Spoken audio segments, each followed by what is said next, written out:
আসসালামু আলাইকুম, কি অবস্থা সবার? তো আজকে আমার জীবনের অনেক বড় একটা দিন। কেন বললাম যে হচ্ছে ইউটিউবের মাধ্যমে আজকে আমার রিসিভ করা প্রথম গিফট। ইউটিউব থেকে না, ইউটিউবের মাধ্যমে আমার একটা সাবস্ক্রাইবার ভাইয়া, রয়্যাল ভাইয়া, উনি হচ্ছে নিজে আচার বানিয়ে আমাকে পাঠিয়েছে। তো দেখেন কত রকম আচার পাঠিয়েছে, আমি একটা একটা করে সবই দেখাবো। তো আপনারা দেখেন। আর আমি আগেই বলে দিচ্ছি, আমি কেউ পাঠিয়েছে এজন্য বলতেছি না, আচারের টেস্টটা যে এত মজা ছিল যেটা আসলে বলার বাহিরে। উনি নিজেও আমাকে বলেছিল যে আপু আপনি একবার খেয়ে দেখেন, ভালো যদি না লাগে তাহলে বললেন।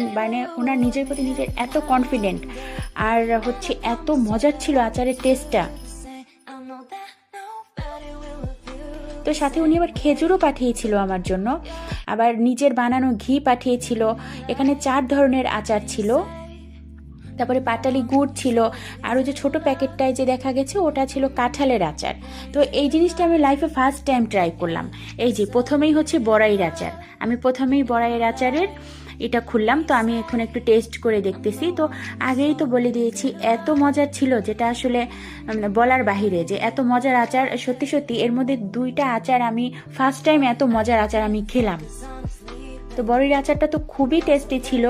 বড়ইয়ের পরে ছিল আমের আচার, তারপরে এই যে সব কিছুর আচার দেখলেই বোঝা যায়। আরও একটা প্লাস পয়েন্ট হলো, ভাইয়া লিখে দেয়নি, তার পাঠানোর পদ্ধতিটা খুব ইউনিক ছিল।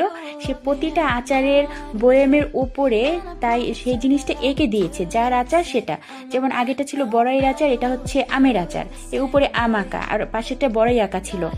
তারপরে এটাই তেঁতুল আঁকা, দেখেন কত সুন্দর করে সে এঁকে দিয়েছে। এই জিনিসটা আমার খুবই ইউনিক লেগেছে ভাইয়ার। তো এই তেঁতুলের আচারটা খুলে আমার তো জিভে জল এসে গেছে, আমি আর না টেস্ট করে পারলাম না। তো সাথে সাথে আমি ভিডিও করতে করতে আমি 2টা আচার টেস্ট করে ফেলছি। তারপরে বসে বসে অনেক সময় থেকে আমি আচার খেলাম। এবার আমি একদমই ভুলে গেছি যে কাঁঠালের আচার ছিল, সেটা আমার পরে মনে পড়েছে। পরে আমি রাতে সেটা খেলাম, ওটা ছোট ছোট প্যাকেটে পাঠিয়েছে। এই আচারটা আসলে সব জায়গায় তো অত বেশি ফেমাস না, তো আমি পছন্দ করি কি না এই জন্য ভাই অল্প করে পাঠিয়েছে, বাট ওটাও আমার অনেক ভালো লেগেছে। আর তার নিজের বানানো ঘি অল্প একটু আমার জন্য পাঠিয়ে দিয়েছে। দেখা যাচ্ছে অল্প, বাট আমার জন্য এটা মোর দ্যান এনাফ। দেখেন ওরা 2জন এসেও দেখতেছে যে মাম্মার জন্য এত কিছু কে গিফট পাঠালো, কে পাঠালো এত কিছু, আমাদের জন্য কেন কিছু না, তোমাদেরকেও দিব বাবা, রান্না টান্না করে, পায়েস রান্না করে তোমাদেরকেও খেতে দিব। তো ওদেরকে এগুলো বলে আর কি। তো ভাইয়া, শেষে একটা কথাই বলবো, আপনাকে আর ভাবিকে অনেক অনেক অনেক ধন্যবাদ যে মনে করে আমার জন্য এত